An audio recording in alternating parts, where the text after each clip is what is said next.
Після трагедії в Керчі у Києві вирішили терміново перевірити безпеку в усіх школах, дитсадках та інших навчальних закладах. Це доручення столичної мерії. Проінспектувати мають, зокрема, справність систем відеоспостереження. Наразі в усіх з понад 1000 шкільних та дошкільних закладах у Києві встановлені тривожні кнопки і зовнішні камери відеоспостереження, дані з яких передаються до єдиного центру, якими можуть користуватися правоохоронці.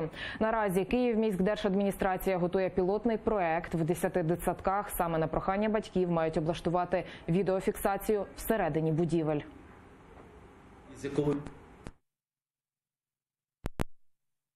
Ми пішли на зустріч, ми зараз пропрацюємо цей пілотний проект, там, де будуть встановлені камери відеоспостереження з мікрофоном, в тому числі, щоб батьки мали можливість спостерігати, як діти навчаються або граються. Але тут є певне запитання, яке стосується приватності життя.